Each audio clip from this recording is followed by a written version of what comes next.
ബൈബിളും ഞാനും. ബൈബിളും ഞാനും എന്ന ഈ പരമ്പരയിൽ ഇന്ന് നമ്മുടെ അതിഥി ശ്രീ ജോസ് ഉഴവൂർ. നമസ്കാരം. നമസ്കാരം. മലയാള മിമിക്രി ഗാനമുള്ള രംഗത്ത് 35 വർഷത്തെ സാന്നിധ്യമായി നിറഞ്ഞു നിൽക്കുന്ന ഒരാളാണ് ഉഴവൂർ ജോസ്. ഏകദേശം അത്രയൊക്കെയുണ്ട്. അപ്പോൾ ഈ ജീവിതത്തിൽ ശരിക്കും പറഞ്ഞാൽ സംഗീതവുമായി ബന്ധമുള്ളൊരു ജീവിതം, കലാപരമായുള്ളൊരു ജീവിതം, ഈ ജീവിതത്തിൽ തീർച്ചയായും കലാപരമായിട്ടുള്ള ജീവിതമാണ് മുന്നോട്ട് നയിച്ചുകൊണ്ട് പോയിട്ടുള്ളത്. ഈ ജീവിതത്തിൽ എന്തുമാത്രം പ്രാധാന്യം ദൈവത്തിന് കൊടുത്തു? ദൈവത്തിന് പ്രാധാന്യം കൊടുത്തെന്ന് പറഞ്ഞാല്, ഞാൻ എൻ്റെ ചെറുപ്പകാലത്ത് നമ്മുടെ വീടിന്റെ തൊട്ടടുത്ത് ഈ പള്ളികളുണ്ട്. പള്ളിയാണ്, പാലയാണ് എൻ്റെ വീട്. ഊര് എന്ന് പറഞ്ഞാൽ പാലയൊക്കെ അടുത്ത സ്ഥലമാണ് ഊര്. ഈ നമ്മള് ശരിക്കും ഒരു 5 മണിക്ക് പള്ളിയിൽ റെക്കോർഡ് ഇടും. രാവിലെ വെളുപ്പിന്. അതായത് പള്ളിയിൽ അന്ന് ഈ ഇന്നത്തെ പോലെ കോളാമ്പി വെച്ചിട്ട് പള്ളിയുടെ ഏറ്റവും മേളില് മണിക്കകത്ത് ഏകദേശം ഒരു 5 കിലോമീറ്റർ ചുറ്റലുകളൊക്കെ കേൾക്കാൻ പറ്റും എന്നായിരിക്കണം. അപ്പൊ ഞാൻ ഈ കൊച്ചിനെ പോലെ സ്കൂളിൽ ഒരു 5 വയസ്സൊക്കെ പോലെ ചെറിയ ചെറിയ മൂളിപ്പാട്ടും കാര്യങ്ങളൊക്കെ കേട്ടൊക്കെ നടക്കും. അപ്പൊ അങ്ങനെയാണ് ശരിക്കും ഞാൻ ശരിക്കും സിനിമാ പാട്ടല്ലാത്ത കേട്ട് വളർന്നത്. ഈ ഭക്തികാരമാണ്. ഈ പള്ളിയിൽ നിന്ന് കേൾക്കുന്ന പാട്ട് 1 മണിക്കൂർ ഈ പാട്ടിടും കുർബാനയ്ക്ക് പോകും. പള്ളിയിലേക്ക് എല്ലാവരും വരാൻ വേണ്ടി, പിള്ളേരെ എണീക്കാൻ വേണ്ടി. അങ്ങനെയാണ് ശരിക്കും ഞാൻ ഈ ദൈവത്തിലേക്ക് കൂടുതൽ ഈ ദൈവത്തിന്റെ പാട്ടാണ് അത് കേട്ട് വളർന്നുകൊണ്ടായിരിക്കണം ഈ ദൈവവചനം കൂടുതൽ എനിക്ക് ഇത് അനുസരിച്ച് മുന്നോട്ട് പോകാനായിട്ടുള്ള താല്പര്യം തോന്നിയത്. ശരിക്കും ജോസിന്റെ ഉയർച്ചയിൽ ദൈവജനത്തിന് ആഴത്തിലൊരു പ്രസക്തി ഉണ്ടോ? തീർച്ചയായും ഉണ്ട്. ദൈവമാണല്ലോ എല്ലാം, സർവം എന്ന് പറഞ്ഞ ദൈവമാണല്ലോ. നമ്മളെ എണീക്കുമ്പോഴും നമ്മള് ഉറങ്ങാൻ കിടക്കുമ്പോഴും പ്രാർത്ഥനയാണല്ലോ നമ്മുടെ ഏറ്റവും പ്രത്യേകിച്ചും ഒരു കലാകാരൻ എന്ന് പറയുന്നത് അവന്റെ ഉള്ളിലേക്ക് ദൈവാംശം എപ്പോഴും കൂടുതൽ ഉണ്ടാവുന്നതാണ് എല്ലാവരും പറഞ്ഞു കേട്ടിട്ടുള്ളത്. എന്റെ ഒരു വിശ്വാസം. യേശുദാസ് പറയുന്നത് അങ്ങനെയാണ്. യേശുദാസ് എന്നല്ല, കലാകാരൻ എന്ന് പറഞ്ഞാൽ എപ്പോഴും ദൈവികമായിട്ട് അവനിൽ എന്തെങ്കിലും ഒരു ചൈതന്യം ഉണ്ടെങ്കിൽ മാത്രമേ എന്നാണ് ഞാൻ വിശ്വസിക്കുന്നത്. ദൈവത്തെ വർണ്ണിക്കുവാൻ നമ്മുടെ നാവ് പോരാ എന്ന് പറഞ്ഞ സത്യമാണ്. സത്യം പറഞ്ഞത് പോരായിരിക്കും, ശരിയായിരിക്കും. ദൈവത്തെ എത്ര പോഴ്ത്തിയാലും അത് മതി വരില്ല എന്നാണ് എൻ്റെ ഒരു വിശ്വാസം. ഏറ്റവും സ്വാധീനിച്ച ഗാനം ഏതാണ്? ദൈവവചനം നിറഞ്ഞ ഏറ്റവും സ്വാധീനിച്ചെന്ന് പറഞ്ഞാല് എല്ലാ പാട്ടുകളും നല്ലതാണെങ്കിൽ പോലും നമ്മുടെ മനസ്സിൽ ചില പാട്ടുകളൊക്കെ ഉണ്ടല്ലോ. ഇപ്പൊ ഞാൻ അന്ന് ആദ്യ കാലങ്ങളിൽ കേൾക്കുന്ന അന്നത്തെ കാലത്തുള്ള പാട്ടാണ് ഈ എന്മനോഫലകങ്ങളിൽ എന്നൊരു പാട്ട്. നമ്മുടെ കുട്ടിക്കാലത്തല്ലേ? നമ്മുടെ കുട്ടിക്കാലത്ത്. അത് എനിക്ക് ഭയങ്കര ഇഷ്ടമുള്ളൊരു തിരുമല ശ്യാം കൂട്ടുകെട്ടിന്റെ ഒരു പാട്ടാണ്. സേക്രഡ് സോങ്സ് എന്നാണ് എന്റെ. അത് ആ കാലത്ത് തന്നെയുമില്ല, ഈ ഗാനമേളകളിലൊക്കെ ഫസ്റ്റിലെ പള്ളികളിലൊക്കെ ഭയങ്കര ഒരു ലയിപ്പിക്കുന്ന ഒരു പാട്ടായിരുന്നു. അന്ന് ഞാൻ ആദ്യം കേൾക്കുന്നത് ഈ ഏഞ്ചലോയ്സ് എന്ന് പറഞ്ഞ ട്രൂപ്പുണ്ടല്ലോ. അപ്പൊ എന്റെയൊക്കെ ചെറുപ്പത്തില് അവിടെ ഗാനമേളയൊക്കെ വരുമ്പോഴും ഏഞ്ചലോസിലെ അച്ഛൻ ഫാദർ ഫസ്റ്റ് ഓപ്പണിംഗ് ഗാനം പുള്ളിയായിരിക്കും പാടുന്നത്. ആ ഗാനം ഞാൻ അന്ന് കേട്ട് പഠിച്ചിട്ടുണ്ട്. പിന്നെ ഓർമ്മയുണ്ടോ? ഏകദേശം ഓർമ്മയുണ്ട്. ആ പാട്ട് മോശയാലഹൂദരിൽ മോചനം ചൊരിഞ്ഞവനേ, മോശയാലഹൂദരിൽ മോചനം ചൊരിഞ്ഞവനേ, മനസ്സിലെ മരുവിലും സമാഗമന കൂടാരവുമായി നിൽപ്പു നിൻ മുൻപിൽ ഞാൻ, എൻ്റെ പാപമകത്തണമേ, എൻ മനോഫലകങ്ങളിൽ നിന്റെ കൽപ്പനയോടെ ജീവിതമാ സീനായി മാമലയിൽ എരിത്തീ ചെടിയായി വളരണമേ യഹോവേ. ശരിക്കും പറഞ്ഞാല് ഇത് ബിച്ചു തിരുമലയുടെ വരികളാണ്. അപ്പൊ എൻ്റെ ഒരു ഗുരുശ്രേഷ്ഠനാണ്. ഞാൻ അദ്ദേഹത്തോട് ഒരിക്കൽ ചോദിച്ചു, സാർ എങ്ങനെയാണ് ജീവിതമാം മരുഭൂമിയിൽ എന്നൊരു വരികൾ കിട്ടും? പുള്ളി പറയുന്നത് അതിന് ബൈബിൾ അറിയണം. അപ്പൊ പുള്ളി യഥാർത്ഥം പറഞ്ഞ ഒരു ഹൈന്ദവ മാർഗത്തിലുള്ളവരല്ല. പുള്ളി പറയാണ് ബൈബിൾ അറിയണം. ശരിക്കും പറഞ്ഞാൽ ഈ സേക്രഡ് സോങ്സിലെ ഗാനങ്ങളെല്ലാം നമ്മളെ വളരെ അതിശയത്തെ. അതിൽ വേറൊരു പാട്ടുണ്ട്, അപ്പവും പിഞ്ഞുമായെന്നൊരു പാട്ടുണ്ട്. അത് ഭയങ്കരമായ നമ്മുടെ ഹൃദയത്തിനകത്ത് ഇത്രയും സ്വാധീനം ചെലുത്തുന്ന.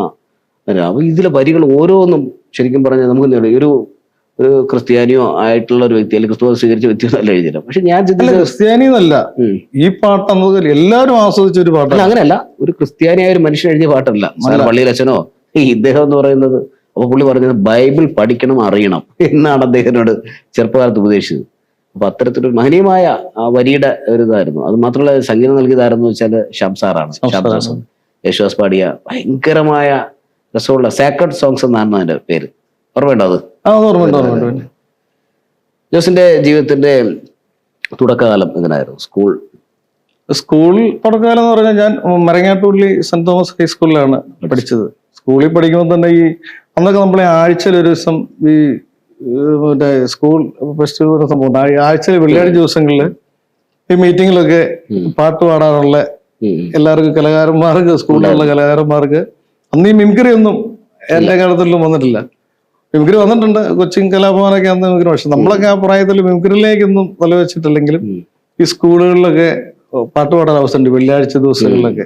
അങ്ങനെയാണ് ശരിക്കും ഈ പാട്ട് രംഗത്തേക്ക് പാടാൻ അവസരം വരുന്നത് ശരിക്കും ഈ സ്കൂളിലെ ഈ ഫെസ്റ്റിവലിൽ നടക്കുന്ന സമയത്താണ്. ആദ്യമായി പാടിയ ഒരു ക്രിസ്തീയ ഗീതം ഏത് ഓർമ്മയുണ്ടോ? ആദ്യമായി പാടിയത് മറ്റേ യേശുദാസന്റെ പാടിയ പാട്ടുണ്ട്, ഇടയ കന്യകേ പോവുക നീ ഈ അനന്തമാ ജീവിത വീതിയിൽ ഇടറാതെ കാലിടറാതെ. ഈ പാട്ടാണെന്ന് എന്റെ ഓർമ്മ. ശരിക്കും ദാസേട്ടന്റെയും ഗാനങ്ങളിൽ ആദ്യം പാടുന്ന പാട്ട്. അതെ, ദാസേട്ടനും അതുപോലെ പിന്തുടർന്ന് മാർക്കോസേട്ടനും. മാർക്കോസേട്ടൻ എന്ന് പറഞ്ഞാൽ ഡിവോഷണൽ ഗാനങ്ങളിലെ ശരിക്കും ഉസ്താദാണ്. പക്ഷെ എനിക്കൊന്ന് പുള്ളി ഏറ്റവും കൂടുതൽ പാടിക്കുന്ന പാട്ടും ഈ ഇടയകന്യ എന്നുള്ള പാട്ടായിരിക്കും. ശരിക്കും കുട്ടിക്കാലത്ത് ഒത്തിരി വേദന അനുഭവിച്ച ഏതെങ്കിലും മുഹൂർത്തങ്ങളുണ്ടോ? കുട്ടിക്കാലത്ത് ഒരുപാട് വേദന അനുഭവിച്ചിട്ടില്ല. കാരണം എന്റെ കാലഘട്ടത്തിലൊക്കെ അത്യാവശ്യം കുഴപ്പമില്ലാത്തൊരു സാഹചര്യത്തിലൊക്കെ വളർന്നു പോകുന്നുണ്ട്.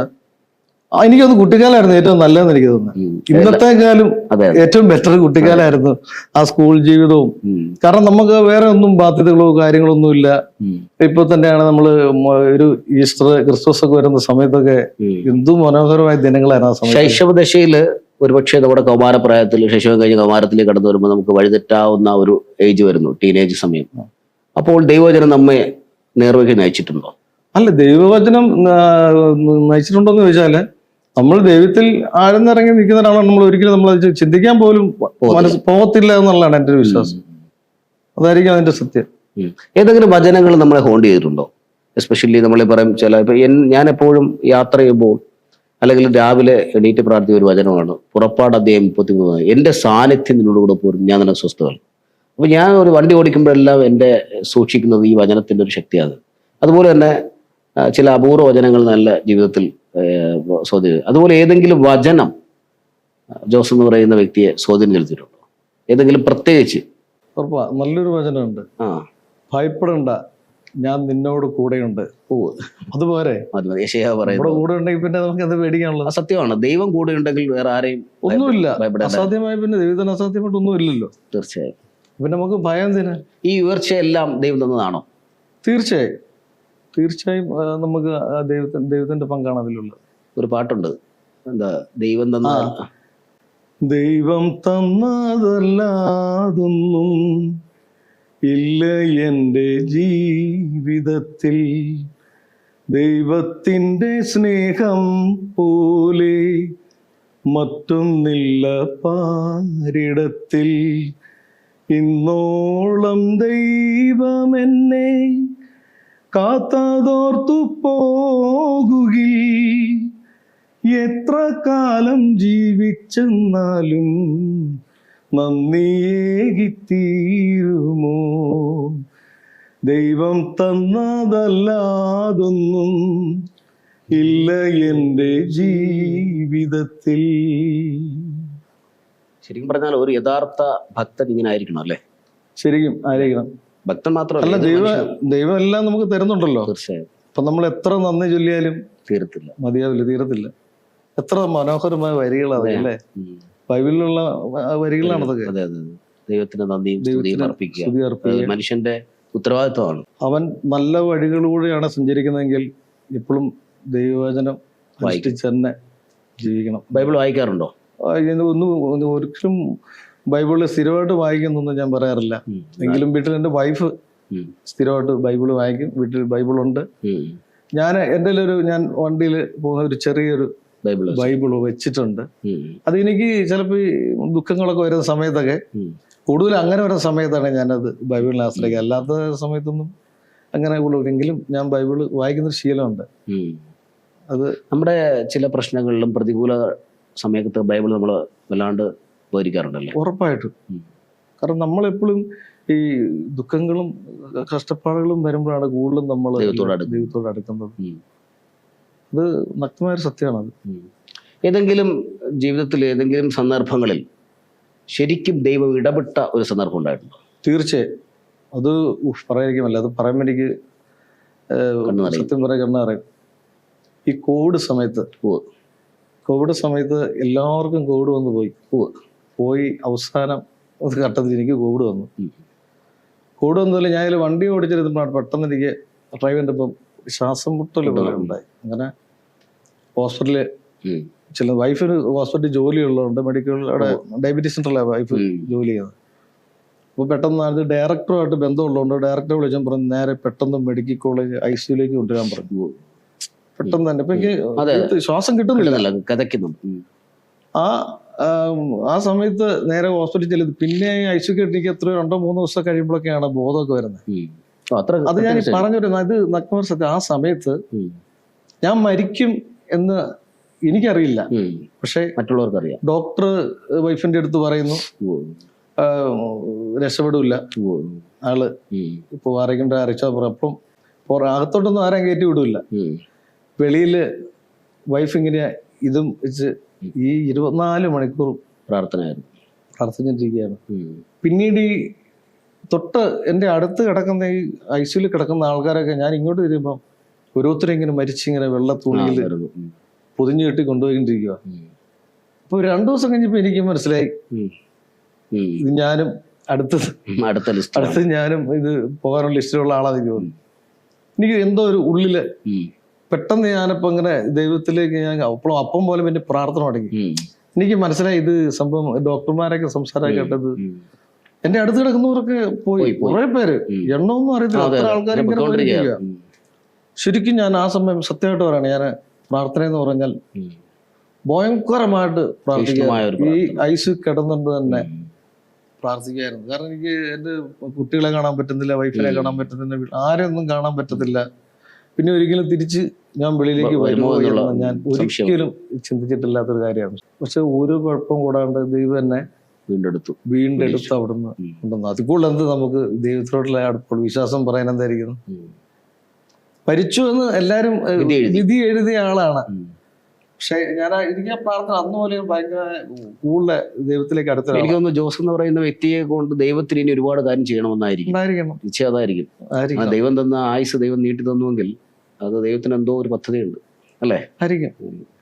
നമ്മളറിയാത്ത ഒരുപാട് കാര്യങ്ങൾ ദൈവത്തിന് നിശ്ചയമാണ്. തീർച്ചയായും. നമ്മുടെ ചിന്തകളല്ല ശരിക്കും ദൈവത്തിന്റെ ചിന്തകൾ, അല്ലല്ല നമ്മുടെ വിചാരങ്ങളല്ല ദൈവത്തിന്. നമ്മളല്ലല്ലോ തീരുമാനിക്കുന്ന മുകളിലേക്കുന്ന ആളല്ലേ അതൊക്കെ തീരുമാനിക്കുന്നത്. എന്നാലും എനിക്ക് ഈ പറഞ്ഞു കേട്ടിടത്തോളം ഈ ഒരു കുഞ്ഞു സാക്ഷ്യം പറയുമ്പോൾ എൻ്റെ മനസ്സിൽ പെട്ടെന്ന് ഓടി വന്നതെന്ന് വെച്ചാൽ ദൈവത്തിന് ജോസ് എന്ന് പറയുന്ന വ്യക്തിയോട് അഗാധമായ സ്നേഹമുണ്ട്. തീർച്ചയായും. നമുക്ക് വിശ്വസിക്കുന്നു, നമുക്ക് മറ്റുള്ള വ്യക്തികൾ മനുഷ്യർ നമ്മളോട് കാട്ടുന്ന സ്നേഹത്തെക്കാൾ ആഴത്തിലൊരു സ്നേഹം കർത്താവിനുണ്ട്. അതുകൊണ്ടാണ് കർത്താവിന്റെ ഇഷ്ടാനുസരിച്ചാണ് ഇപ്പം ജീവിക്കുന്നത്. ആമേൻ. അപ്പൊ ഇത് പറയുമ്പോൾ കർത്താവിന്റെ ഇഷ്ടം അനുസരിച്ച് ജീവിക്കുന്ന പറയുമ്പോൾ എൻ്റെ മനസ്സിൽ ഓടി വരുന്നത് എപ്പോഴും വരുന്നൊരു പാട്ടെന്ന്, ദൈവത്തെ മറന്ന് കുഞ്ഞെ ജീവിക്കരുത്. ഓർമ്മയുണ്ട് ആ പാട്ട്? അറിയോ? എനിക്ക് ഭയങ്കര സ്പർശനീയമായ അല്ല ചില വരികളുണ്ട്. വരികളെന്ന് പറഞ്ഞാൽ ദൈവത്തെ മറന്ന് ജീവിക്കരുതേ, ദൈവമല്ലോ സർവ്വതിനും നിന്റെ, കുഞ്ഞുനാളിൽ പഠിച്ചതൊന്നും മറക്കരുത് എന്ന് പറഞ്ഞു, മറന്നിടല്ലേ, ദൈവമല്ലോ എന്ന് പറഞ്ഞു. ഭയങ്കരമായിട്ട് അതായത് ദൈവത്തെ മറന്നൊരിക്കലും ജീവിക്കരുത്. അതൊരു സന്ദേശമാണ്, എല്ലാവരോടും ആയിട്ടുള്ളൊരു സന്ദേശം ആ പാട്ടിനുണ്ട്. അങ്ങനെ ബൈബിൾ എന്ന് പറയുന്ന ഒരു ശരിക്കും പറഞ്ഞ ഒരു ആഴത്തിലുള്ള കടലിനേക്കാൾ അപ്പുറമാണ്. തീർച്ചയായും. മുത്തുകൾ ഇങ്ങനെ നമുക്ക് പറക്കെടുക്കാം. അത് ഒരിക്കലും നമ്മൾ അതിൻ്റെ അകത്തുള്ള അറിവുകൾ വായിച്ച് തീരത്തില്ല. എത്ര വായിച്ചാലും ഒത്തിരി പുസ്തകങ്ങൾ, അതായത് 66 പുസ്തകങ്ങൾ ചേർന്ന ഈ ബൈബിളിൽ ഏറ്റവും ഇഷ്ടപ്പെട്ട പുസ്തകം ഏതാണ്? നമ്മൾ ഈ ഉൽപ്പത്തി, വെളിപാട്, സങ്കീർത്തനങ്ങൾ, സദൃശവാക്യം ഇങ്ങനെ പറഞ്ഞു. നമ്മള് സാധാരണ കൂടുതൽ സങ്കീർത്തനങ്ങളാണല്ലോ. നമ്മൾ പാട്ടുകാരായതുകൊണ്ട് പാട്ടുകാരാണ്ട് സങ്കീർത്തനങ്ങളല്ല. ഇല്ല, ഈ നമ്മുടെ പാട്ടിൽ ഏറ്റവും കൂടുതൽ സങ്കീർത്തനത്തിലുള്ള പാട്ടുകളാണ് വരുന്നുണ്ട്.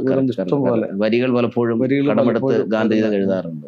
ശരി, ഭാര്യയാണോ ഭർത്താവാണോ ഏറ്റവും കൂടുതൽ നിങ്ങൾ രണ്ടുപേരിൽ ആരാ ഏറ്റവും കൂടുതൽ പ്രാർത്ഥിക്കുന്നത്? അത് തീർച്ചയായും ഭാര്യ തന്നെ. ഒരുമിച്ച് പ്രാർത്ഥിക്കാറുണ്ടോ? കൈകോർത്തൊക്കെ പ്രാർത്ഥിക്കാനുള്ള സമയങ്ങള് കിട്ടാറില്ല.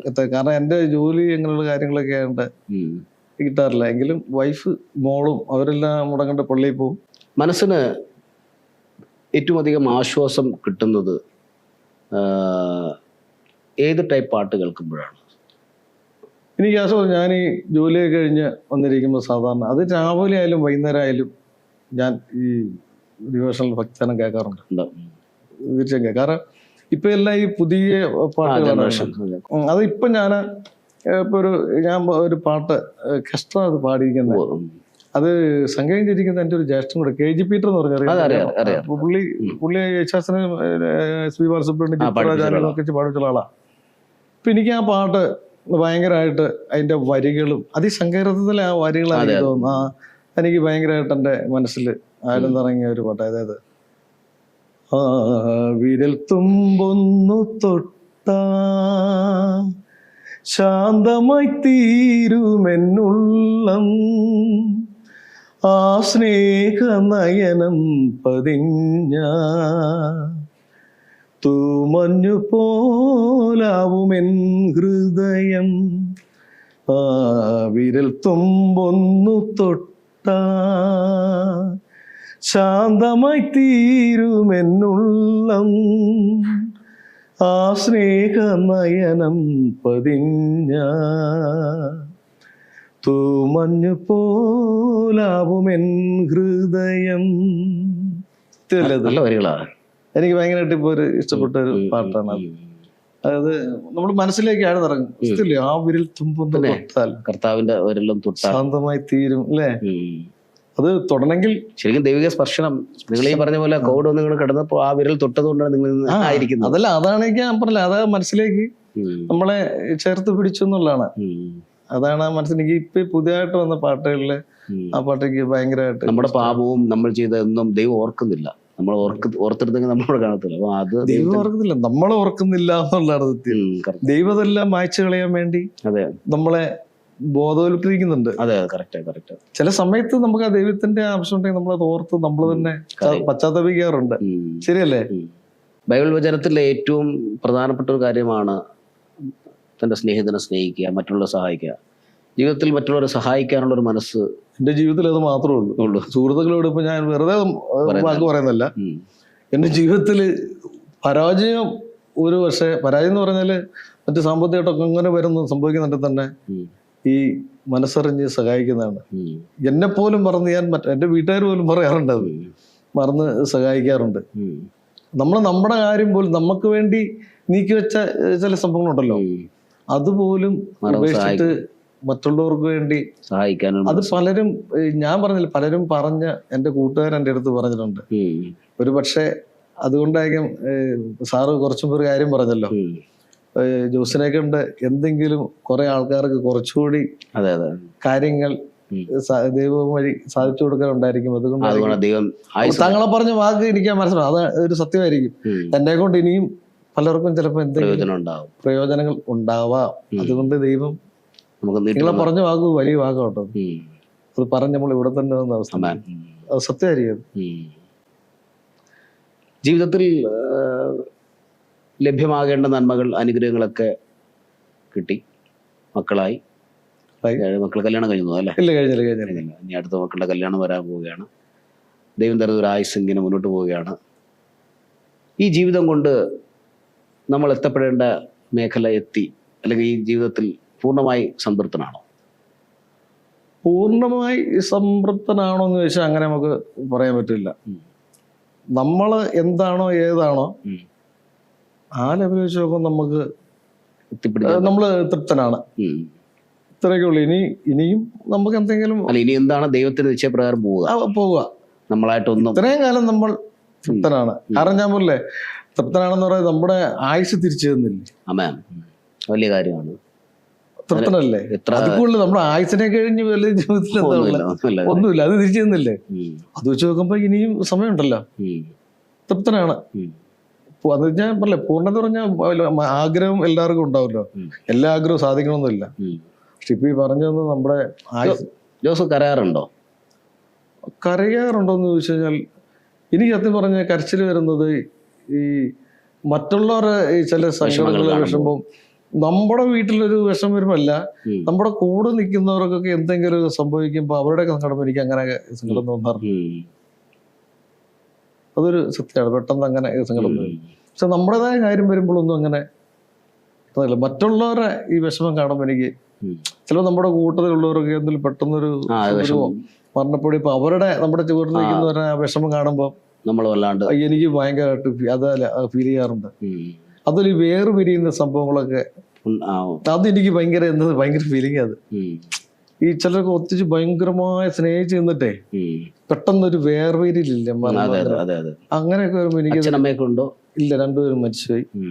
അമ്മ നല്ല പള്ളിയിലൊക്കെ പോകുന്ന നല്ല ആളൊക്കെയായിരുന്നു. അമ്മ അത്യാവശ്യം പാട്ടൊക്കെ പാടുമായിരുന്നു. അമ്മ വഴിയാണ് അന്ന് ഇങ്ങനെയൊക്കെ അല്ല നമ്മുടെ ഫാമിലിയിലുള്ള എല്ലാവരും തന്നെ ഈ പീറ്ററിന്റെ കാര്യമൊക്കെ പറഞ്ഞു. വലിയ ഫാമിലിയിലായിരുന്നു അത് പാടുന്നവരൊക്കെ. ഞാൻ പിന്നെ പാട്ടിലേക്കല്ല, മിമിക്രിയിലേക്കായിരുന്നു ശോഭിച്ചത്.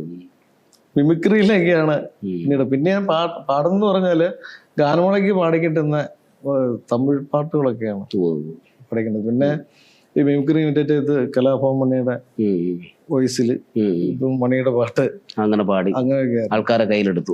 അങ്ങനെ അടിച്ചുപൊളി പാട്ടുകളൊക്കെ. എങ്കിലും ഞാൻ വീട്ടിൽ കേൾക്കുന്നത് ഫുള്ളും ക്രിസ്ത്യഗാനാണ്. അത് രാവിലെ എണീക്കുമ്പോൾ ഞാൻ വീട്ടിലുണ്ടെങ്കിൽ അത് ഭയങ്കര ആശ്വാസമല്ലേ? സത്യമല്ലേ? അതൊക്കെ കേട്ടിട്ട് നമ്മൾ വെളിയിലേക്ക് നേരം വിളിക്കുന്ന സമയത്തൊക്കെ ദൈവത്തിന്റെ പാട്ടുകളൊക്കെ കേൾക്കാന്ന് പറഞ്ഞാൽ അതൊരു ഭയങ്കര നമ്മുടെ ഉണർന്ന് കഴിഞ്ഞാൽ കേൾക്കുന്നതിന്റെ ഒരു മനസ്സിന്റെ അതൊരു മനസ്സിലൊരു കുളിരണിയുന്നതാണ്. അതുപോലെ ഈ രാത്രിയിൽ എത്ര വിഷമം വന്നാലും ഈ നമ്മളെ ഈ ഭക്താനെ ഇട്ടിട്ട് കിടന്ന് ഉറങ്ങുന്നത്. യേശുദാസിന്റെ ഒരു പാട്ടുണ്ട്, രാത്രി രാത്രി എന്ന് പറഞ്ഞു. അത് ഭയങ്കര രാത്രി രാത്രി രാത്രി രജത രാത്രി രാജാതിരാജൻ പിറന്ന രാത്രി അങ്ങനെ ദുഃഖങ്ങളെല്ലാം അകലുന്ന രാത്രി ദുഃഖിതർക്കാശ്വാസമേകുന്ന രാത്രി. എന്ത് വരികളല്ലേ നമ്മള് അലിഞ്ഞു പോകുന്ന പാട്ടുകളത്. ശരിക്കും പറഞ്ഞാൽ ഈ ക്രിസ്തീയ ഗാനങ്ങളിലെ ഞാൻ പലപ്പോഴും ക്രിസ്തീയ ഗാനങ്ങൾ എന്ന് പറയും, ക്രിസ്തീയ സങ്കീർത്തനങ്ങൾ എന്നാ പറയുന്നത്. ദാസേട്ടൻ പാടിയ പഴയ കാലത്തിലെ സ്നേഹപ്രതീകം, സ്നേഹപ്രവാഹം, പ്രവാഹത്തിന്റെ അകത്തല്ലേ മറ്റേ ഒരു പാട്ടുണ്ട്, ദൈവം നിരുപമ സ്നേഹം. ദൈവം നിരുപമ സ്നേഹം. അതുപോലെ തന്നെ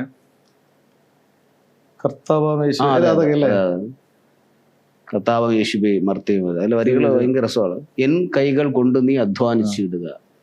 അതുപോലെ പണ്ട് സ്നേഹസ്വരൂപ തവ ദർശനം ഈ ദാസരിലേകിടൂ അല്ലേ?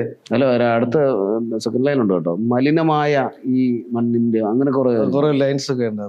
ശരിക്കും പറഞ്ഞാ ഈ നമ്മൾ ഈ പ്രഭാതത്തിലും ഈ രാത്രിയുടെ വേളയിലും ഒക്കെ നമ്മൾ ഈ പാട്ട്, എനിക്കൊന്ന് ക്രിസ്തീയ ഗാനങ്ങൾ, ഭക്തിഗാനം കേട്ട് നമ്മൾ ഉണരുമ്പോൾ നമുക്ക് ഭയങ്കരമായൊരു ഫ്രഷ്നെസ്സാ. അതൊരു ഭയങ്കര അന്നത്തെ ദിവസം ഹാപ്പിയാ. അത് ദൈവിക വചനങ്ങളും ദൈവിക കീർത്തനങ്ങളും നമ്മൾ നയിക്കുന്ന ഒരിതാ. ഈ പറഞ്ഞ പാട്ട് തന്നെ നമ്മൾ സ്നേഹപ്രഭാതത്തിലാന്ന് തോന്നുന്നു. കർത്താവ് യേശു, അതിലെ വരികള് എൻ കൈകൾ കൊണ്ട് നീ അധ്വാനിച്ചിടുക, എൻ പാദം കൊണ്ട് നീ എൻ കൈകൾ കൊണ്ടു നീ അധ്വാനിച്ചിടുക, എൻ പാദം കൊണ്ടു നീ സഞ്ചരിക്ക. എന്തുവാ, ദൈവത്തിന്റെ കൈകൾ കൊണ്ട് ചിന്തകൾക്ക് അതീതമായ വരികളാണ്. ഇനിയുള്ള പുതിയ കാൽവയ്പ്പുകൾ എന്ന് പറഞ്ഞാല് ഇപ്പം കുറച്ച് പ്രോഗ്രാം ഒക്കെ ഉണ്ടായിരുന്നു. ഇനി എനിക്ക് സത്യം പറഞ്ഞാൽ ഒരു ഡിവോഷണൽ, ഇപ്പൊ ഇത് ചുമ്മാ പറയുന്നതല്ല, ഡിവോഷണൽ സോങ് ചെയ്യണം ആഗ്രഹമുണ്ട്. ഒരു 5 പാട്ട് ഇപ്പം ഞാൻ ഏകദേശം എഴുതി വെച്ചിട്ടുണ്ട്. അത് 1-2 പാട്ട് ഞാൻ തന്നെ, നമ്മള് സംഗീതജ്ഞനൊന്നും അല്ല, എന്നാലും നമ്മൾ ചെയ്യണമെന്നുണ്ട്. പിന്നെ ബാക്കി നമ്മൾ ചേട്ടൻ്റെ കാര്യം പറഞ്ഞല്ലേ, ഇതെങ്ങനെ ചെയ്യിക്കണം എന്നൊരു ആഗ്രഹമാണ്. പക്ഷെ എനിക്ക് തോന്നുന്നു ഒരുപാട് ജോസിന്റെ ഹൃദയത്തിൽ ദൈവത്തിന്റെ സ്പർശനം ഉണ്ടായിട്ടുണ്ട്. അല്ലെങ്കിൽ അനുഭവങ്ങൾ വെച്ച് ഞാൻ, അതെ, അതുകൊണ്ടാണ് വരികൾ വന്നത്. നമ്മൾ എഴുത്തുകാരല്ലെങ്കിൽ പോലും അങ്ങനെ അത്, അല്ലെങ്കിൽ നമ്മള് കലയെന്ന് പറഞ്ഞ സംഭവം ഉണ്ടെങ്കിൽ നമ്മൾ ഇതിനു വേണ്ടി കുറച്ച് സമയമൊക്കെ നീക്കി വെച്ചാൽ നമുക്ക് സാധിക്കുന്നത്. കുറച്ചും പോലെ സാധിക്കാൻ പറ്റാത്ത കാര്യങ്ങളൊന്നുമില്ല. ദൈവത്തിന്റെ കാരണം കൂടി ഉണ്ടെങ്കിൽ നമുക്ക് ചെയ്യാൻ പറ്റും. അപ്പൊ അതുകൊണ്ട് എനിക്കൊരു ഈ 5 ഡിവോഷണൽ ഗാനം ചെയ്യണമെന്നൊരാഗ്രഹമുണ്ട്. ഇപ്പം സാറിനെ കണ്ടപ്പോൾ സാറ് ചോദിച്ചുകൊണ്ടാണ് ഞാനത് പറഞ്ഞത്. മനസ്സിലുള്ളൊരു കാര്യമാണ്, അതിനുവേണ്ടിയുള്ള കാര്യങ്ങളൊക്കെ നീങ്ങിക്കൊണ്ടിരിക്കുകയാണ്. എന്തായാലും ഈ പ്രോഗ്രാം അവസാന നിമിഷത്തിലേക്ക് കടക്കുകയാണ്. ഈ പ്രോഗ്രാമിലേക്ക് വന്നതിനെ കുറിച്ച് ജോസിന്റെ അഭിപ്രായം? അത് സാറ് പറയാൻ വയ്യ, ദൈവത്തിന്റെ ടച്ചാണ്. കാരണം ഞാനൊരു ഡ്രൈവറാണ്. ഞാൻ ജോലി ചെയ്യുന്ന സ്ഥലത്ത് എനിക്ക് ലീവൊക്കെ വളരെ കുറവാണ്. ഇന്നലെ രാത്രി പെട്ടെന്ന് ഒരു ലീവ്, ഇന്നത്തേക്ക് ഒരു ലീവ് പറഞ്ഞ് ഞാൻ രാത്രി കിടക്കുന്ന സമയത്ത് എൻ്റെ ഒരു സുഹൃത്ത് രഞ്ജിത്തേട്ടൻ, എൻ്റെ ചേട്ട സഹോദരനാണ്, പുള്ളി വിളിച്ചിട്ട് പെട്ടെന്ന് പറയാണ്, ഇങ്ങനെ സാറിന് പുള്ളി വിളിക്കുന്നത് ഒന്നെങ്കിൽ നമ്മൾ വല്ല സിനിമയുടെയോ സീരിയലിൻ്റെയോ വല്ല സ്റ്റേജ് പ്രോഗ്രാം ഷൂട്ടിനൊക്കെ വിളിക്കാറുണ്ട്. ഇത് വിളിച്ചിട്ട് എൻ്റെ അടുത്ത് പറഞ്ഞു, മക്കളെടാ ഇന്നൊരു ദൈവവചനത്തിന്റെ ഒരു പ്രോഗ്രാമാണ്, നീ വരണം കേട്ടോ എന്ന് പറഞ്ഞു. പുള്ളി അങ്ങനെ അറിഞ്ഞിട്ട് നീ വരണം. അപ്പൊ ഞാൻ പറഞ്ഞു, അണ്ണാ അത് ഞാനെങ്ങനെയാ? അല്ല, നീ വരണം എന്ന് പറഞ്ഞു, നിന്നെ ഒരാൾ വിളിക്കും എന്ന് പറഞ്ഞു. ആരെങ്കിലും കൂടെ ഉണ്ടോ ചോദിച്ചാ അങ്ങനെയാണ് പെട്ടെന്ന് ഒരു പരിചയമില്ലാത്ത സാറെന്നെ രാത്രി വിളിക്കുന്നു. അപ്പൊ ഞാൻ ആലോചിച്ചു, ഇപ്പൊ ഞാൻ അങ്ങനെ ചിന്തിച്ചു, ദൈവം ഇത് ഒരിക്കലും ഇങ്ങനെ ഒരു ദൈവജനത്തിലേക്ക് ഒരു ചാനലിലേക്ക് പ്രോഗ്രാം ചെയ്യാൻ ഞാൻ ഇങ്ങനെ ഒരിക്കലും ജീവിതത്തിൽ ചിന്തിച്ചിട്ട് പോലില്ല. പെട്ടെന്ന് അങ്ങനെ അത് ദൈവം നിശ്ചയമായിരിക്കും എനിക്ക് ഇന്നിങ്ങനെ ഒരു ലീവ് കിട്ടാനും ഇവിടെ വരുവാനും. ദൈവത്തിന് ഒരുപാട് നന്ദി. ദൈവത്തിന്റെ കൃപ കൊണ്ട് മാത്രമായിരിക്കണം ഇന്ന് വരുവാനും ഇന്ന് ഈ പ്രോഗ്രാം പങ്കെടുക്കാനും പറ്റിയത്. നമ്മുടെ ദൈവത്തിന് ഒരുപാട് നന്ദി. നമ്മുടെ ചാനൽ കാണുന്ന പ്രേക്ഷകരോട് എന്താണ് പറയാനുള്ളത്? സത്യമായിട്ടും നമ്മള് ദൈവവചനം ശരിക്കും അനുഷ്ഠിക്കുന്ന ആൾക്കാർക്കാണ് അറിയാൻ പറ്റും. നമ്മളെ അനുഭവമാണ് ശരിക്കും പറഞ്ഞാൽ നമ്മളെ ഈ ദൈവത്തിലേക്ക് കൂടുതൽ അടുപ്പിക്കുന്നത്. ഒത്തിരി ഞാനും ചില സമയത്ത് ദൈവത്തെ മറന്നൊക്കെ നമ്മൾ നടന്ന കാലങ്ങളൊക്കെ ഉണ്ട്. നമ്മുടെ പ്രായത്തില് മറന്നു നടന്ന കാലങ്ങളുണ്ട്. പക്ഷെ നമ്മൾ അനുഭവങ്ങൾ വരുമ്പോഴാണ് ദൈവത്തോട് അടുത്ത് നമ്മളെ ചേർന്ന് നിർത്തും ദൈവം. പക്ഷെ ഞാനിത് പറഞ്ഞതെന്ന് വെച്ചാൽ അതല്ല ചെയ്യണ്ടേ, നമ്മൾ അനുഭവം വരുന്നതിന് മുമ്പേ ദൈവത്തോട് ചേർന്ന് നിൽക്കണം. അതാണ് യഥാർത്ഥ സത്യം. എന്തായാലും ബൈബിളും ഞാനും എന്ന് പറയുന്ന ഈ പരമ്പരയിൽ ജോസ് എന്ന് പറയുന്ന പ്രിയപ്പെട്ട സ്നേഹിതന്റെ വാക്കുകളും സാക്ഷ്യവും ദൈവിക കീർത്തനങ്ങളോടുള്ള സ്നേഹവും ദൈവിക കീർത്തനങ്ങൾ നമ്മൾ ചെയ്ത സ്വാധീനമൊക്കെ നമ്മളോട് ഷെയർ ചെയ്തു. ജോസ് എന്ന് പറയുന്ന കലാകാരന് ദൈവം കൊടുത്ത എന്നെ ഏറ്റവും അധികം സ്പർശിച്ചത്, ഈ ചെറിയ വർത്തമാനത്തിൽ ഏറ്റവും സ്പർശിച്ചത്, ഒരു പ്രത്യേക അവസ്ഥയിൽ മരണത്തിൻ്റെ ഒരു പ്രത്യേക ഘട്ടത്തിൽ മനുഷ്യനും അല്ലെങ്കിൽ പിശാചും ഒക്കെ വിദ്യ എഴുതി അസ്തമിച്ചു പോകുമെന്നടുത്ത് ആരോ പിടിച്ച് കൈകയർത്തിയ പോലെ കർത്താവ് തൻ്റെ വിരൽത്തുമ്പിൽ പിടിച്ച് തിരിച്ച് ലൈഫിലേക്ക് കൊണ്ടുവന്നു. ഇനിയുള്ള ജീവിതം ദൈവത്തിൻ്റെ വഴികളിലൂടെ, ദൈവം എന്താണോ നിശ്ചയിക്കുന്നത്, ദൈവത്തിൻ്റെ ആ ഒരു ഗൈഡൻസ്, ആ നിർദ്ദേശത്തോടെ പോകാൻ ആഗ്രഹിക്കുന്നു. അതുകൊണ്ടായിരിക്കാം ഒരുപക്ഷെ അദ്ദേഹം 5 പാട്ടുകൾ, അദ്ദേഹം ഒരു എഴുത്തുകാരനൊന്നുമല്ല, കലാകാരനാണ്, പക്ഷെ ഒരു വലിയ എഴുത്തുകാരനൊന്നുമല്ല, എങ്കിലും അദ്ദേഹത്തിന് ദൈവം കൊടുത്ത വരികൾ നാളുകളിൽ അതൊരു ഗാനമായി പരിണമിക്കുകയാണ്. അത് 2 പാട്ടിന് അദ്ദേഹം ഈണം കൊടുക്കുകയാണ്. സന്തോഷകരമായ കാര്യമാണ്. അപ്പോൾ ഇത്തരത്തിലൊരു പുതിയ പന്താവിലേക്ക്, പുതിയ പ്രതീക്ഷയിലേക്ക് അദ്ദേഹത്തെ ദൈവം നയിക്കുകയാണ്. 1 മിനിറ്റ് അദ്ദേഹത്തിന് പ്രാർത്ഥിക്കാം. മഹാപരിശുദ്ധനായ ദൈവമേ സ്തോത്രം. ഈ ചെറിയ പരമ്പരയിൽ കടന്നു വരുവാൻ ദൈവം സഹായിച്ചതിന് നന്ദി പറയുന്നു. അദ്ദേഹത്തിൻ്റെ പുതിയ സംരംഭത്തെ ദൈവകരങ്ങളിൽ ഏൽപ്പിക്കുന്നു. അത് ഏകത്തിൽ ഈ വർഷം തന്നെ അത് പുറത്തിറങ്ങുവാൻ ദൈവത്തിൻ്റെ കരുണ ഉണ്ടാകണമെന്ന് ആഗ്രഹിക്കുന്നു. ദൈവം അത് സാധ്യമാക്കും. നിന്റെ ഉദ്ദേശങ്ങളൊന്നും സാധ്യമല്ല എന്ന് വചനപ്രകാരം അത് ബ്ലസ് ചെയ്ത് പ്രാർത്ഥിക്കുന്നു. ദൈവത്തിന് ഒരു കാര്യം അസാധ്യമല്ലല്ലോ. ദൈവം തനിക്ക് കൊടുത്ത വരികളെയും ഈണത്തെയും ദൈവനാമത്തിൽ ഏൽപ്പിക്കുന്നു. അത് അനേകർക്ക് ആശ്വാസമായി പുറത്തു വരട്ടെ. അതുപോലെ ഇനിയുള്ള ജീവിതം ദൈവകരങ്ങളിൽ വിശ്വാസമർപ്പിച്ച് ദൈവത്തിൻ്റെ നിയന്ത്രണത്തിൽ മുന്നോട്ട് പോകട്ടെ. എല്ലാവിധ നന്മകൾ, അനുഗ്രഹങ്ങൾ, വാഗ്ദത്തങ്ങൾ നൽകി ദൈവം മാനിക്കട്ടെ. ദൈവത്തിൻ്റെ കരം അദ്ദേഹത്തോടും കുടുംബത്തോടും ഉണ്ടാകട്ടെ. സമർത്ഥമായ ദൈവം അനുഗ്രഹിച്ചിട്ട് നന്ദി പറഞ്ഞു യേശുവിൻ നാമത്തിൽ ആമേൻ. നന്ദിയുണ്ട്. ദൈവം സമർത്ഥമായി അനുഗ്രഹിക്കട്ടെ.